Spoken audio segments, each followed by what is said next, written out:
मधुसूदन कहते हैं कि हे अर्जुन, यह शरीर क्षेत्र इस नाम से कहा जाता है और इसको जो जानता है उसको क्षेत्रज्ञ इस नाम से उनके तत्व को जानने वाले ज्ञानी जन कहते हैं। हे अर्जुन, तू सब क्षेत्रों में क्षेत्रज्ञ अर्थात जीवात्मा भी मुझे ही जान और क्षेत्र क्षेत्रज्ञ को अर्थात विकार सहित प्रकृति का और पुरुष का जो तत्व से जानना है वह ज्ञान है, ऐसा मेरा मत है। वह क्षेत्र जो और जैसा है तथा जिन विकारों वाला है और जिस कारण से जो हुआ है तथा वह क्षेत्रज्ञ भी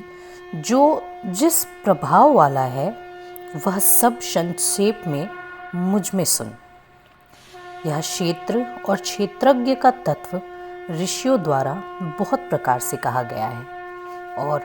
विविध वेद मंत्रों द्वारा भी विभाग पूर्वक कहा गया है तथा भली भांति निश्चय किए हुए युक्ति युक्त ब्रह्म सूत्र के पदों द्वारा भी कहा गया है। 5 महाभूत, अहंकार, बुद्धि और मूल प्रकृति भी तथा 10 इंद्रियां, एक मन और 5 इंद्रियों के विषय अर्थात शब्द,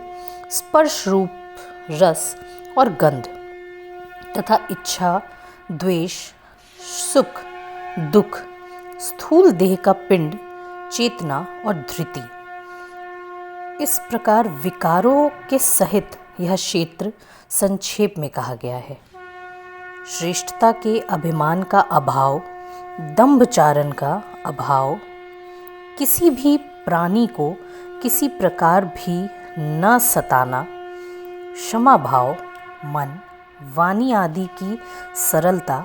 श्रद्धा, भक्ति सहित गुरु की सेवा, बाहर भीतर की शुद्धि, अंतःकरण की स्थिति और मन इंद्रियों सहित शरीर का निग्रह,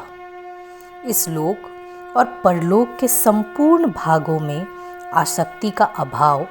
और अहंकार का भी अभाव, जन्म, मृत्यु, जरा और रोग आदि में दुख और दोषों का बार बार विचार करना, पुत्र, स्त्री, घर और धन आदि में आसक्ति का अभाव, ममता का ना होना तथा प्रिय और अप्रिय की प्राप्ति में सदा ही चित्त का सम रहना, मुझ परमेश्वर में अनन्य योग के द्वारा अव्यभिचारिणी भक्ति तथा एकांत और शुद्ध देश में रहने का स्वभाव और विषयासक्त मनुष्यों के समुदाय में प्रेम का ना होना, अध्यात्म ज्ञान में नित्य स्थिति और तत्व ज्ञान के अर्थ रूप परमात्मा को ही देखना, यह सब ज्ञान है और जो इससे विपरीत है वह अज्ञान है, ऐसा कहा है। जो जानने योग्य है तथा जिसको जानकर मनुष्य परमानंद को प्राप्त होता है, उसको भली भांति कहूँगा। वह अनादि वाला परब्रह्म न सत ही कहा जाता है न असत ही। वह सब ओर हाथ पैर वाला, सब ओर नेत्र, सिर और मुख वाला तथा सब ओर कान वाला है, क्योंकि वह संसार में सबको व्याप्त करके स्थित है। वह संपूर्ण इंद्रियों के विषयों को जानने वाला है, परंतु वास्तव में सब इंद्रियों से रहित है तथा आसक्ति रहित होने पर भी सबका धारण पोषण करने वाला और निर्गुण होने पर भी गुणों को भोगने वाला है। वह चराचर सब भूतों के बाहर भीतर परिपूर्ण है और चर अचर भी वही है और वह सूक्ष्म होने से अविज्ञेय है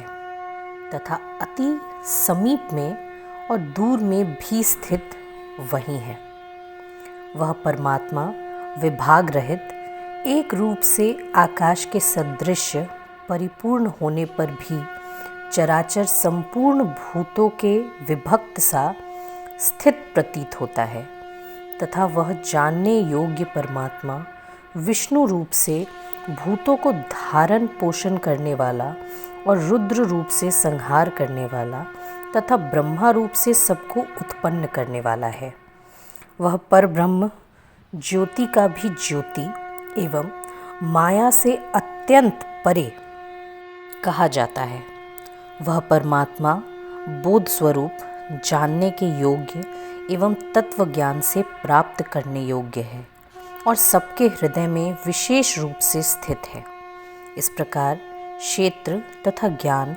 और जानने योग्य परमात्मा का स्वरूप संक्षेप से कहा गया। मेरा भक्त